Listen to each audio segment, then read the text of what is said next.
Thanks so much for joining me. My name is Geoff McKonly. I'm a furniture maker. My shop is in East Hampton, Massachusetts.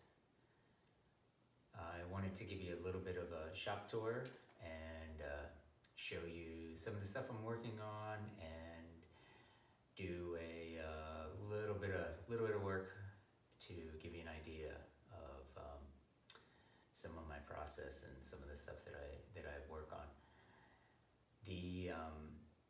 The thing that figures it most into a lot of my work is a lot of hand tool work. I love working with hand tools, and this device here is something that fits in very well with hand tool work. It is a type of vise, basically. It's called a shave horse. Was used, can be used for, wheelwrights.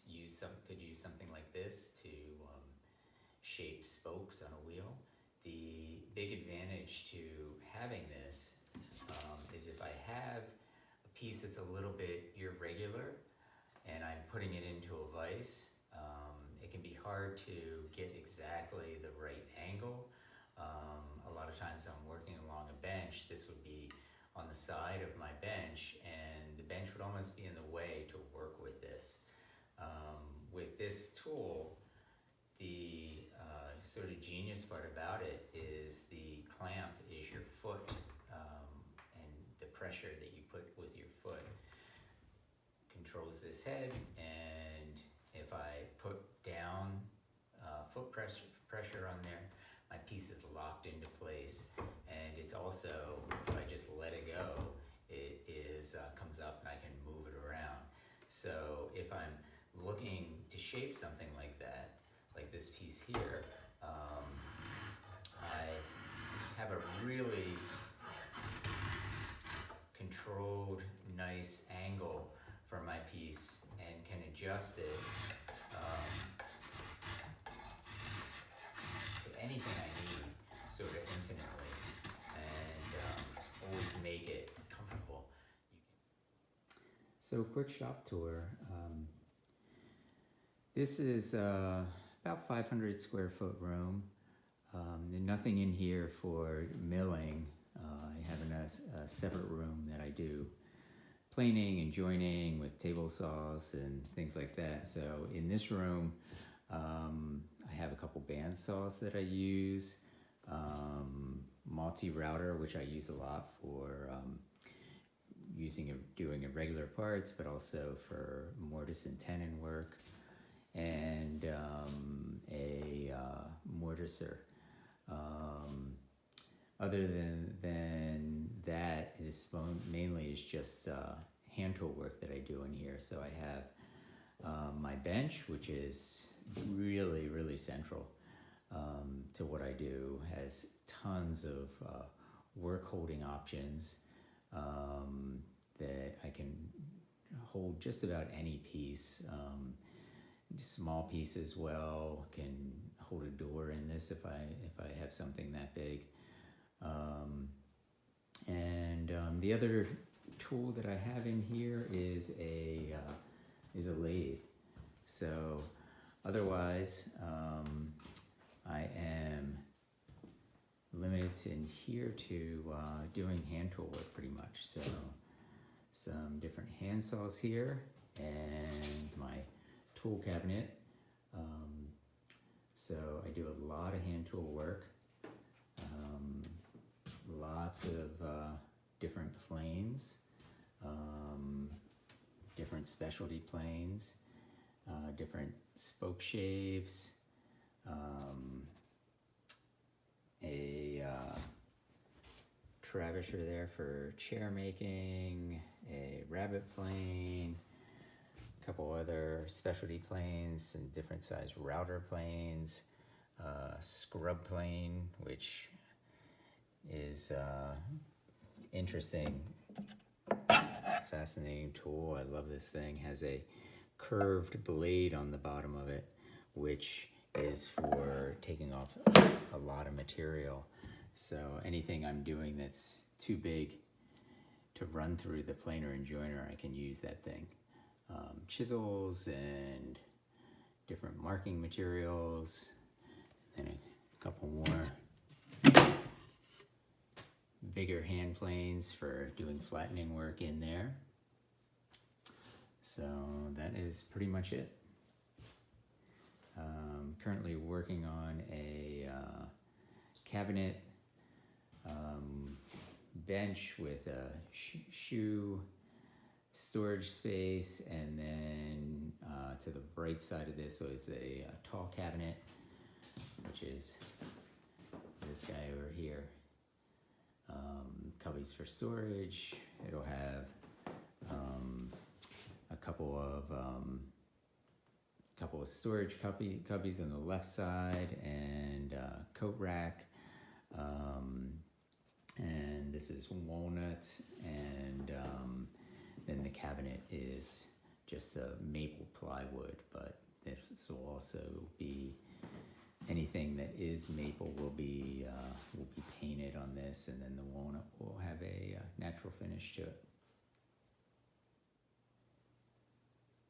So I'm going to come back to my tool cabinet here for a second, and what I'm going to try to do here, attempt to do, is I'm going to attempt to cut some dovetails. So you can see these dovetails here on this drawer on the tool cabinet. I'm going to see if I can cut some of those. Okay, so there is a lot of different ways to cut dovetails. A lot of different ways to do everything in woodworking. What I'm going to do in cutting these dovetails is I am going to, first of all, cut the tail piece. So I'm going to be cutting out in between these lines, and then I will trace this onto the other piece, and then I'll be able to remove material to create a pin, and then they will go together. This is a really sloppy example, but that basically is what we're trying to go for here. So let's dive in and give it a try. So what I'm going to do is I'm going to put those so they are straight up and down.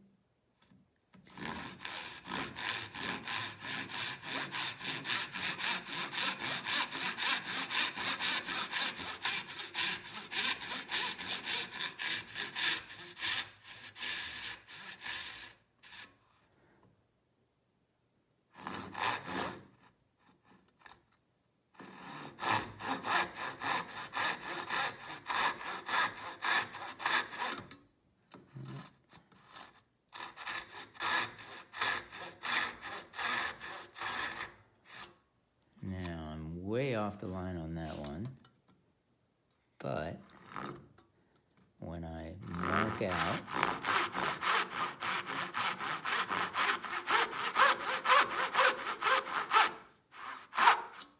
mark out my other piece, it will match what I have,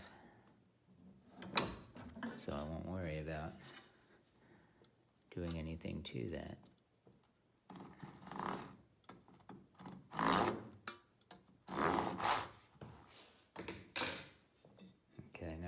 Chisel to remove the waste material that I cut. So fancy ancient technology here.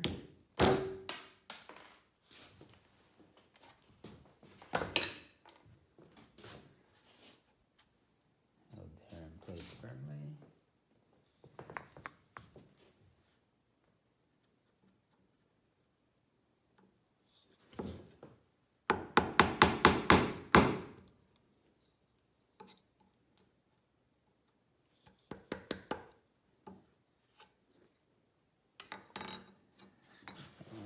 Use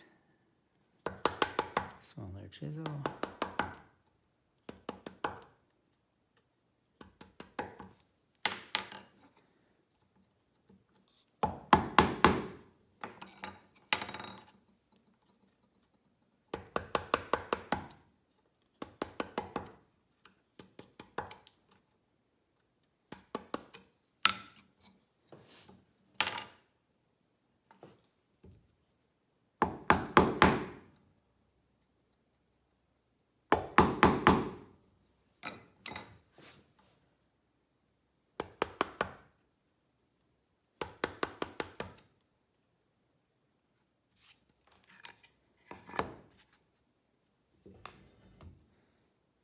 Okay, the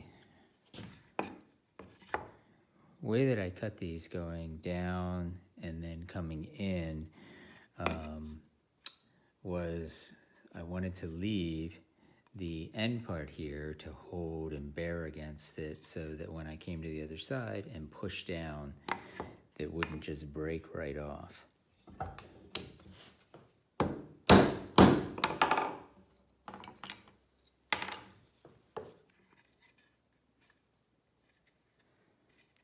So now these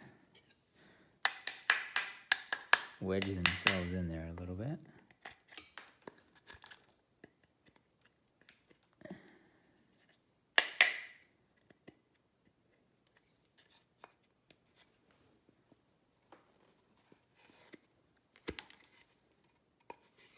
Okay. So I might do a little bit of cleanup work, but for what I'm doing here, I'm going to just set up to trace them and keep moving. Okay, so I have a marking knife here, and I'm going to carefully get it in place alongside the wall of what I've cut.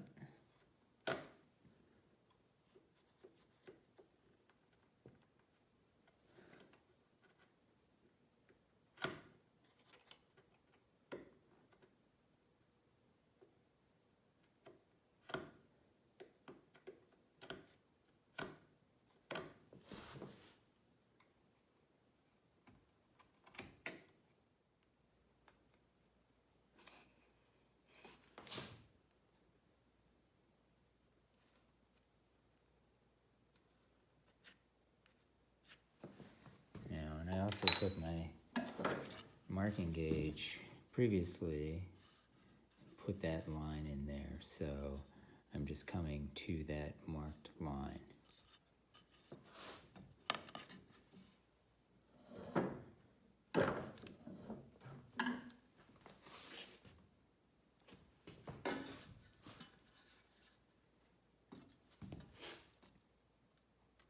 So the easiest way to cut these is just start in the corner, and then I'm going to, by looking down on it, check my saw to make sure it's going up and down, and then I can slowly pivot my saw as I come down to make sure that I'm hitting that line.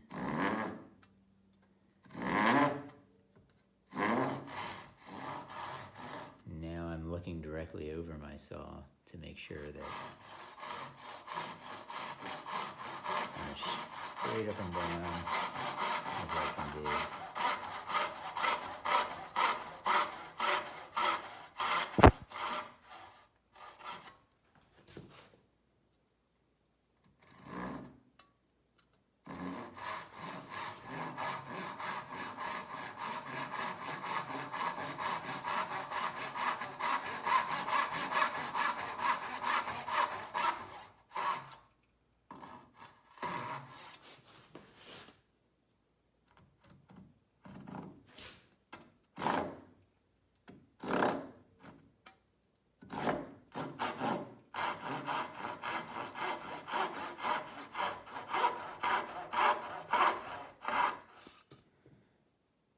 Okay,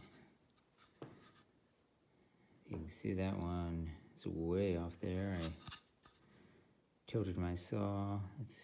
This is why if you're doing something like Dovetails, it's always good to practice if you haven't done it for a while, which I haven't. But you can see with the remaining ones after that first one, which ended up being practice, I came a little straighter. Okay, I'm going to use a coping saw here to remove some of this material.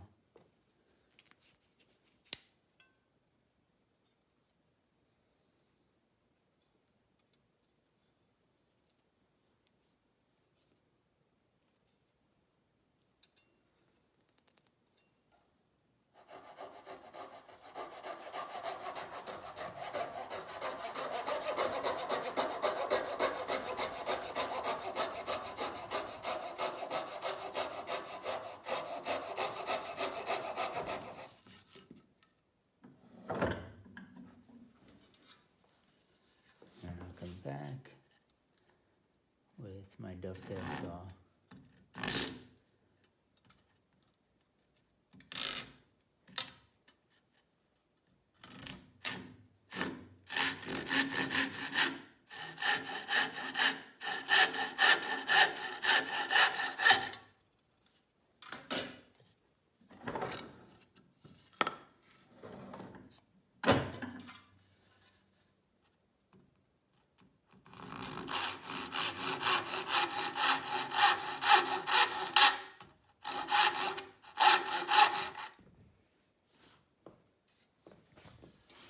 Okay, so I lost the pin here in a fit that was too tight. So to do this super quick demo dovetail, I'm just using pine.